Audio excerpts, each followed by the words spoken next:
Halo, masih di tinjauan pustaka. Kali ini kita bahas search strategy. Kenapa sih search strategy aja kok dibahas?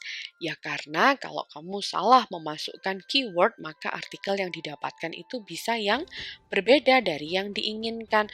Makanya search strategy itu penting untuk menemukan literatur-literatur yang relevan dengan topik penelitian kita. Apa yang perlu diperhatikan? Yang perlu diperhatikan adalah parameternya. Misalnya, kalau Anda ingin melakukan penelitian di Indonesia, kira-kira kalau mau cari literatur itu bahasanya bahasa apa? Saya itu mampunya cuma bisa baca bahasa Indonesia dan bahasa Inggris, maka kita perlu mengconstrain searching kita itu ya ke bahasa Indonesia dan bahasa Inggris.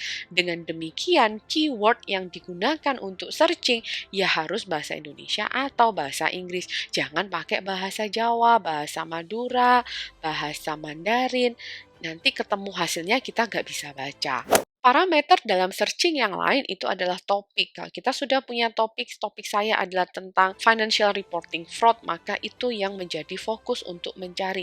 Jangan cari yang lain, jangan cari resep masakan, jangan cari caranya dapetin gebetan gitu ya. Jadi harus fokus ke dalam parameter yang ditentukan. Untuk mencari sumber bacaan, itu perlu Anda juga mengkonstrain lokasinya. Apakah Anda itu ingin melihat suatu fenomena yang hanya ada di Indonesia?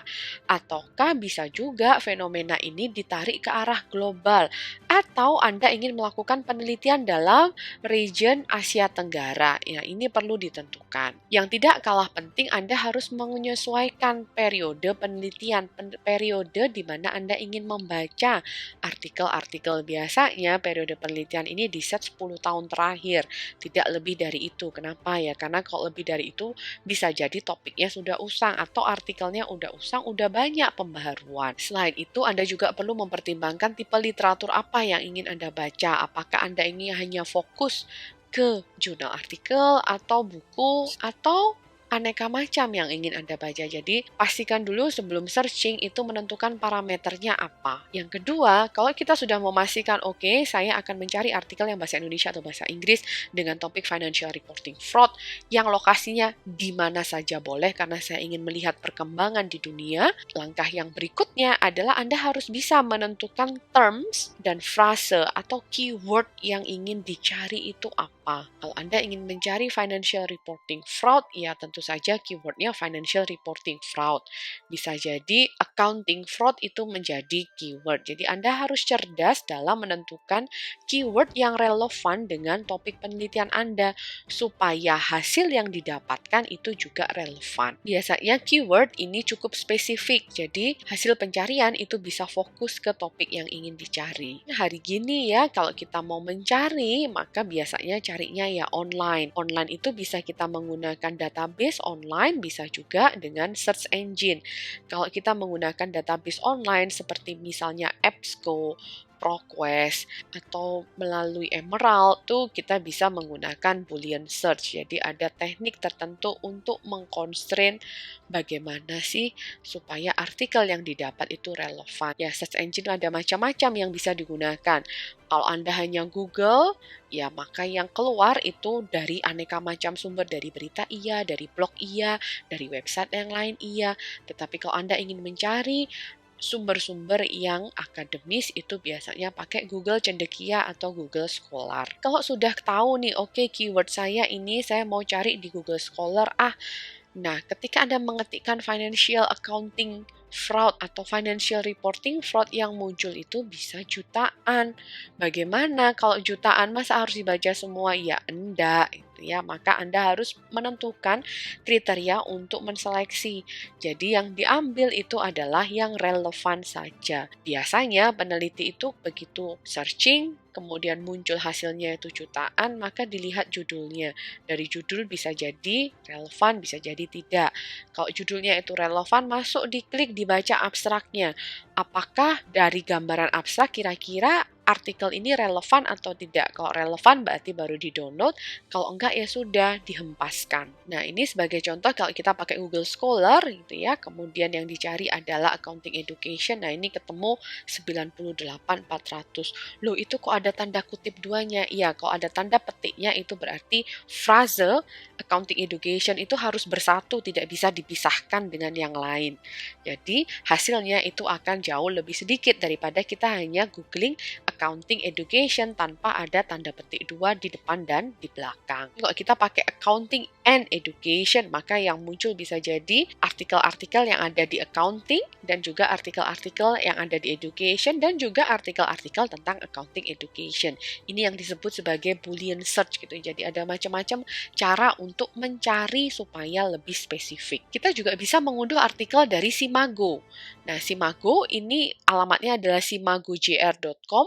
Anda bisa filter terkait dengan jurnalnya. Di sebelah nama jurnal itu biasanya ada simbol gembok yang terbuka. Nah, ini menunjukkan bahwa jurnal-jurnal ini merupakan jurnal-jurnal yang open access. Jadi, Anda bisa mendapatkan artikelnya dengan mudah dan gratis. Search engine lain yang bisa digunakan untuk mencari artikel itu adalah Crossref. Jadi, di crossref.org sama ini bisa Anda mengetikkan keywordnya.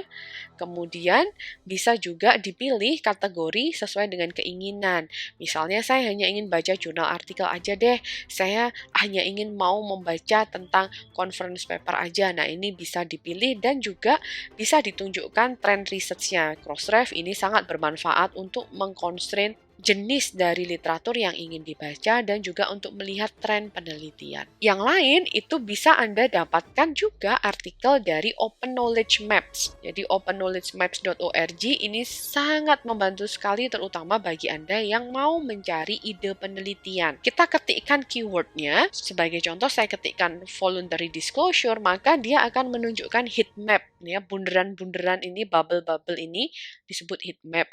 Semakin besar bubble-nya, maka semakin banyak artikel di dalamnya.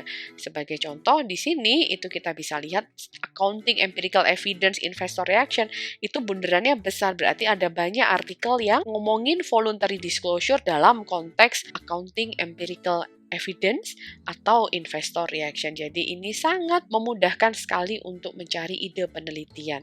Cari idenya yang mana? Cari ide yang dari bunderan paling kecil, dari lingkaran yang paling kecil, karena itu menandakan masih sedikit orang yang mengupas tentang topik tersebut. Situs lain yang bisa digunakan itu adalah Microsoft Academic. Microsoft Academic ini juga sangat-sangat bermanfaat untuk mencari artikel yang mendukung penelitian. Jadi sama seperti yang lain, tinggal dimasukkan aja keywordnya apa. Microsoft Academic akan menampilkan hasil pencarian dan dia punya top topics. Nah, ini yang bisa dimanfaatkan. Jadi, ternyata terkait dengan voluntary disclosure itu yang paling sedikit itu ngomongin tentang turnover. Nah, ini bisa jadi mungkin ide penelitian Anda. Jadi, manfaatkan search engine ini untuk mencari ide penelitian sekaligus untuk mencari pustaka yang akan Anda gunakan dalam penelitian Anda. Nah, kalau sudah kita cari-cari dari aneka macam search engine ini, apakah semua artikel itu yang ditemukan yang relevan itu boleh dipakai?